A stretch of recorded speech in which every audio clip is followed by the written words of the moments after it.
Firm Bagels is back. Firm Bagels is back.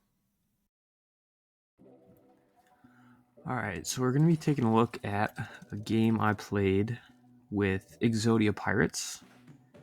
So that's when dragons and pirates are in the lobby, and you use Poet plus an Amalgam real quick with hero selection. I think Galewing's good. I've seen Vandar do some decent things with stuff like Beast and buffing Rivendare, but decided to pick Patches since I want to play it.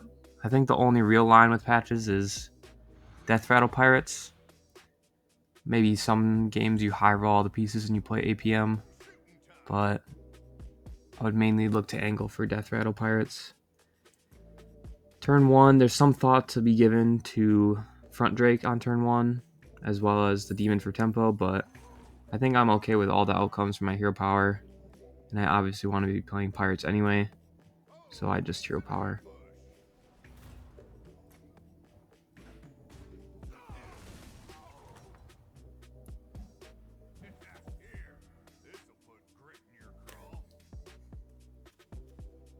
There's not much thought to be given to buying here, but I do end up freezing because it's a pirate. I'm guaranteed a buy hero power, and it's a pretty decent one to have for economy reasons. So I'm pretty happy with that as a freeze. I think early game freezes are pretty underrated in a lot of situations, whether it be for a spell. Not so much a spell on turn 2 into 3, but a lot of times on turn 3, if I have a decent half shot or a decent spell, I'll freeze it. But here, I just play for the 1 pirate and my hero power.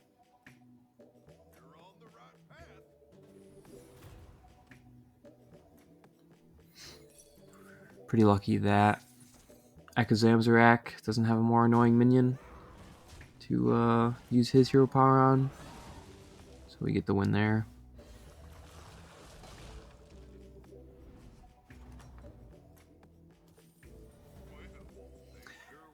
Here, I think I actually make a slight misplay because you'll see me take the spell first and use it when I need to buy the Scally first to actually guarantee I reduce my hero power. But we don't end up stealing it, but I definitely should have bought the Scally first. It's one of the weird situations where you want to guarantee your buy. Usually you want to steal with Lasso first, just so you know what options you have. But in that specific situation, it was definitely better to buy first. I'm trying out this post-commentary format instead of just the normal uploading a VOD with some editing. I think it lets me explain my thoughts and kind of talk about either misplays or things I could have done differently. Like example for here, I definitely should have bought the spell for the odd chance I hit Bran. It's a little awkward because if I miss, I probably have to end up selling both the minion that I hit as well as my Skyfin, although I could have just kept the minion I hit. Most of them are okay. They're all battle cries that help my Skyfin. But yeah, I definitely should have taken the chance on Bran.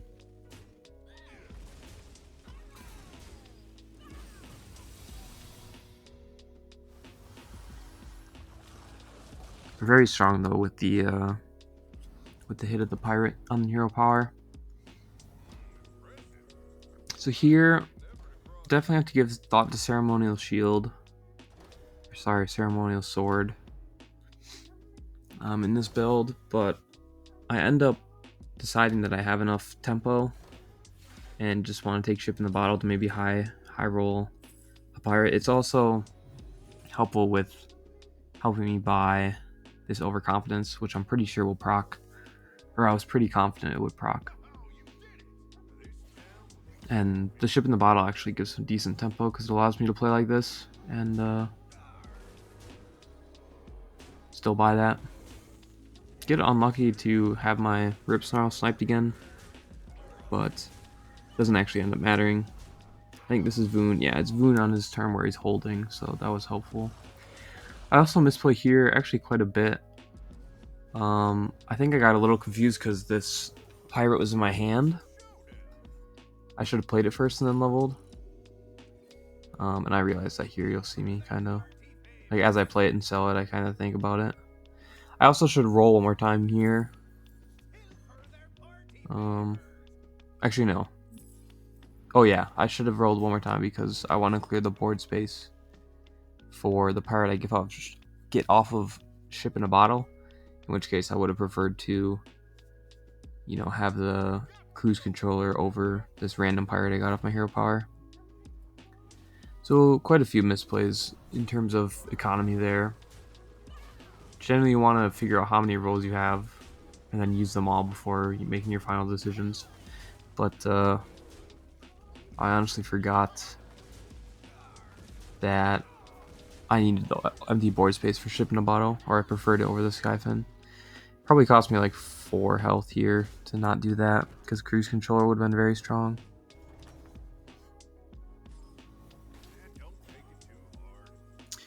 Yeah, I'm interested to see how the meta shakes up with kind of this poet amalgam sort of build with the Scallywags. It's a very uninteractive comp to play against when it's set up in a decent time frame. And I think as people realize just how powerful it can be, it might get pretty annoying to play against, but we will see.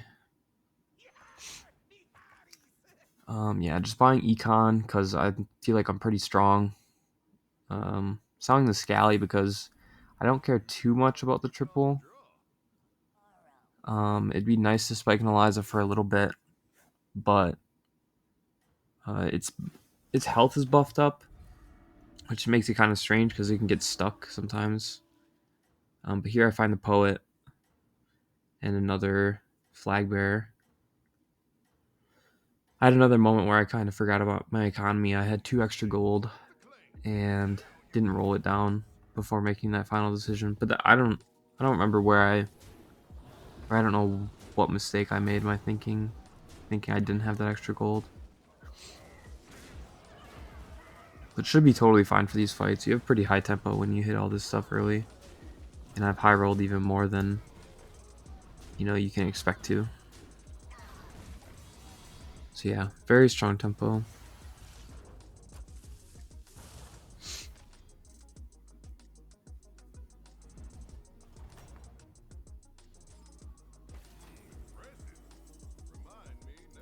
The only really playable one is Peace Bloom. It's made really good by the fact that I've frozen Eyes of the Earth Mother. So it gives me immediate, like, really high value. One option here is to Eyes of Flag Bearer at some point and then play a third one. But as you'll see pretty soon, I pass a taunt there, which is probably a mistake. I should be buying taunt. But instead I'm going to end up eyesing the poet because it does actually give you double stacks on your flag bearer when you have the amalgam poet combo.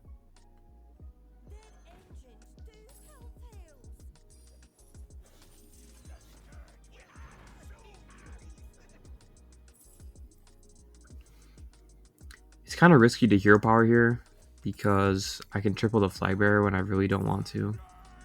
And it'll kind of continue to be that, along with ship in the bottle can often make me triple it when I don't want to. So it's a little awkward. You could argue maybe that I should preemptively eyes the flag bearer, since because, you know, I don't want to risk tripling it and then not being able to find a second one, and all of a sudden I only have one for a while.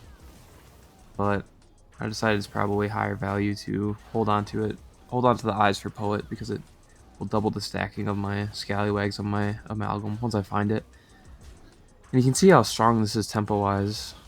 Like I'm beating Fellblood Fellbat portrait combo, although he didn't seem to be that strong for having that set up. I'm not sure if he got the fiery. I didn't really see. So I end up buying the econ here, the primate, and you're gonna see in a second how you kind of have to balance tempo and econ. If you get something like Elementium chest, I think that's what it's called, the one that gives you gold when your pirates attack. You're probably good enough to go without the primate, but you don't really have another source of generation. So I think in these mid-game turns, especially when you're high health like I am right now, and when you're still relatively high tempo, I think you really have to try and fit a primate somewhere so that you can get some sort of money generation going, so you can actually search for your pieces. Because 10 gold a turn is just generally not enough to find everything you need. You know, you want to be buying eyes. You're gonna have to buy your amalgams. You want to buy flag bearers when you see them. You need to buy barons when you see them, and you need to roll for all this stuff. Cruise controllers as well, which you can't eyes. You need to naturally roll into. So definitely need econ at some point, and I decided this was the point to do it. Also, I'm gonna sell recruiter at some point. I don't think I do it this turn, but recruiter is actually, it's good in some cases, but it actually can turn down your consistency, I think, in some spots, because it leaves you open. It's not immediately attacking when it dies, like scallywags are, or like your flag bearers allow you to. It kind of needs time and hits from your opponent to actually resolve correctly, and often cases you're going to get your Eliza or your Baron sniped. I also think this would be a point I'll bring up a little bit later as well, but I think I kind of misprioritize Eliza's. I think in the normal Death Rattle pirate builds, you actually don't really need Eliza. You're more worried about mass cruise controller Death Rattle triggers than you are, buffing up a few minions on your board to crazy stats. So Eliza definitely goes down on my priority list with the regular Death Rattle build, but that doesn't have the highest cap. And I think to really cap this build out, you need to somehow fit an Eliza at some point. But that'll be a point to talk about a little bit later when I get the Amalgam Poet combo going on. I get a pretty unlucky here. I actually wish that it would have hit either my Eliza or my Baron over the Primate, because at this point I'm not really killing much more on his board. And all I really care about is getting the money generation value instead of, reducing damage a little bit. So a little unfortunate. I'm not going to end up with that much extra gold from the Primate. And it's probably going to have to get cycled out, I think, this next turn. I don't think I can really afford to hang on to it that long. But yeah. Already in this lobby going up against demons, going up against this, Quillboy chess set combo. So we're going to have some high health totals to cut through in the late game. But it definitely is possible with the Amalgam setup with Poet. Without dragons in the lobby, I think this is just kind of a concede to second or third spot. But with dragons, you definitely can pull out first. I really need my Amalgam, not like pretty much this turn though. If I start stacking it any later, I'm going to be in trouble. I take the Arid. It's really not ideal to run Arid, because sometimes it's going to spawn too many of its natural Death Rattle spawns, and then your pirates aren't going to attack at all. But I took it just in case I needed to run it. I do think there is a strat with Arid, maybe with one Phalanx and one Arid, where you have the Phalanx to taunt and do the initial buffing, and then the Arid spawns a bunch of things, and then Eliza buffs up those spawns with the pirates. But you really need to make sure you have spawn room for that, which I do not think is a given at all. So yeah, just rolling for more amalgams, really. But even as soon as this, I'm going to drop the recruiter. And I eventually dropped this Eliza as well, just to make space for another Phalanx that I'm going to find. And then Golden the Poet here, so I'm stacking even faster on this Phalanx. I'm going to talk about the Eliza dynamics in a second here. or at least I think how they generally work, in my opinion, so far. I do think, as I said, I do think you want an Eliza in this build, especially with mechs in the lobby, because I think in the future, I don't do it in this game, but I think in the future I could give Divine Shield to my Phalanxes and then have them actually be relevant for their first attacks if I like permabuff them with Eliza.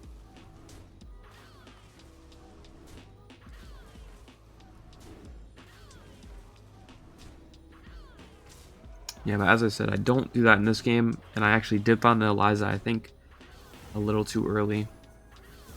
Or maybe not too early, because I do need the space to be able to stack. But I think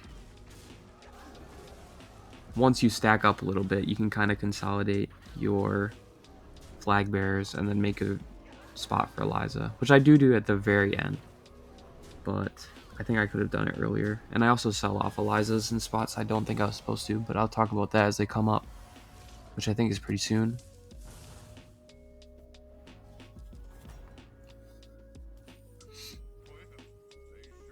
So yeah, at this point, really just rolling for Cruise Controller, rolling for second Phalanx. Good thing about tripling the flag bearer, but I'm not stacked up enough to feel like doing that yet. I just buy the taunt. It's kind of a waste of my greater trinket, but I think taunts is greater than pretty much anything else I can find at this point. Find my second Phalanx. And here's where I dip on this Eliza. And I think it's fine to sell this Eliza, because I really do need to be stacking on 2 Phalanxes. But I think I could have played for Eliza a little earlier than I do kind of later on in the second year. Find another Cruise Controller. Those are going to be huge.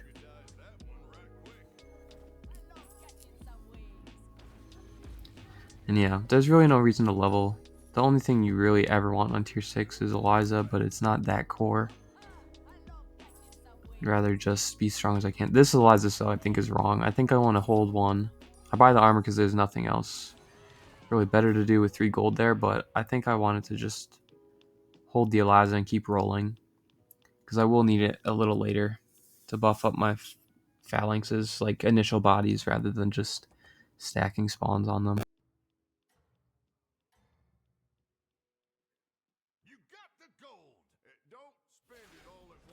At this point, I was really only worried about, like, these opponents are really nothing to worry about, since, I mean, he's mega teched into scam, so obviously he's going to do very poorly into me. But even everyone else in the lobby, I was pretty much only worried about the big Quillbore guy, because he is going to be pretty hard to deal with.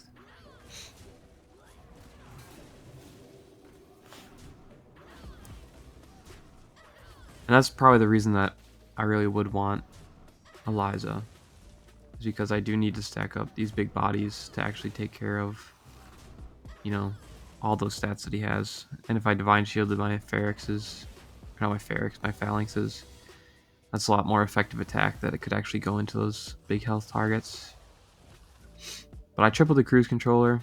I'm in a really good spot. Already top 3 with 29 health. I have a lot of time to figure out what I'm doing, figure out how to counter people. White Mane's kind of interesting in certain spots just because it amplifies their damage so much if they have like one big 5-drop. Maybe against demons or something with Urzel. But yeah, the scam spell is the main thing that I'm looking for, and I find it. I don't take that goop, but I take this goop because I'm running out of gold and there's not much else to buy with my free spell. Take the cleave because nothing else is ever going to be of use. Maybe if Cultist still kept enchantments, that would be a strat, but it's only stats now. You're going to see in a sec that Deck Tracker doesn't really do too well in calculating this fight. It says I have 0 odds, which is obviously not the case, seeing as I am going to win this one, but I don't really see where it could be going wrong in the sense that like there's no really meaningful attacks here. It's not like if I hit somewhere different on these first hits, it's affecting the fight because I just have so many small attacks. So something's going wrong with deck tracker here. I don't know if maybe it doesn't pick up the scallywag stacks very well. Not really sure. But yeah, once I hit one of his bigger minions with the scam spell, I'm pretty sure I'm just auto 1, which the deck tracker obviously doesn't pick up. I should have something like, I don't know, 2 out of 7 odds instead of 0, but does not quite pick them up. And yeah, I'm really curious how this build's going to develop. I think it is kind of being hidden by the fact that dragons aren't in a lot of lobbies because they're not allowed to be in beast lobbies. But I do think if people learned how annoying and uninteractive this build could be, I think we would see a little bit more kind of complaints about it.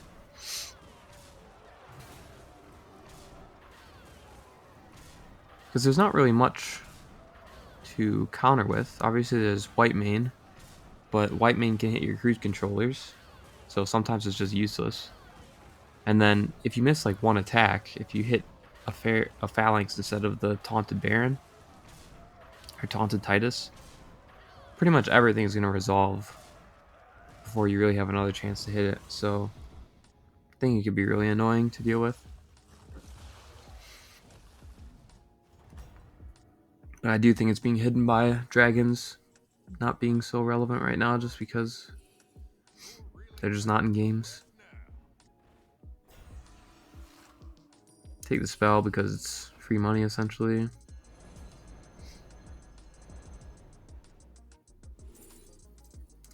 So here I decided to triple the flag bearer and hope that I could find an Eliza because I did want to slot that in so that I could actually have some effective, you know, tall stats.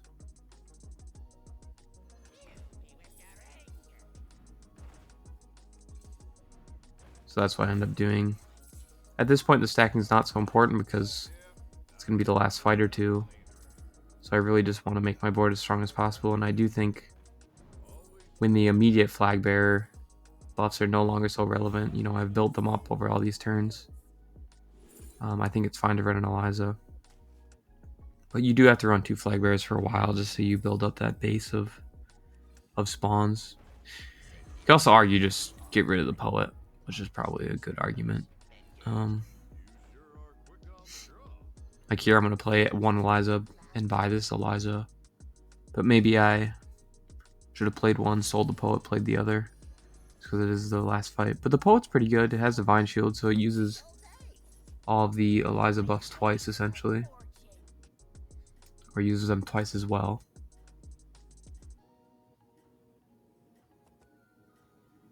Yeah, let me know what you think about the comp. I wouldn't be surprised if it gets adjusted in some way. I really hope they don't just straight up ban the combination, because I think that's kind of a lame way to balance, and it would make dragons even more irrelevant, just in the sense that they're not in games. So that would kind of suck. Not that dragons are that relevant in general right now, but the fact that the best comp that Poet is involved in doesn't even involve any other pure dragons is kind of awkward. But yeah, I do think this is the best way to run pirates, even without dragons in. I think death battles are just much better than APM. APM is really awkward right now because you kind of need to run low tier units with the amalgam to actually see anything, but then you're not even buffing your Tethys. So yeah, awkward spot for sure. But yeah, I enjoy this format of just being able to talk about the game purely, you know, not focus on playing it, but seeing it afterwards. It also lets me talk about things I've done wrong, rather than just kind of mentioning things I'm doing right, as I think I would do generally on a live stream or, you know, while playing. Yeah, let me know what you think, especially about the comp. I'm curious to see what other people have had to say. And yeah, more videos will be coming soon. So, I'll see you next time.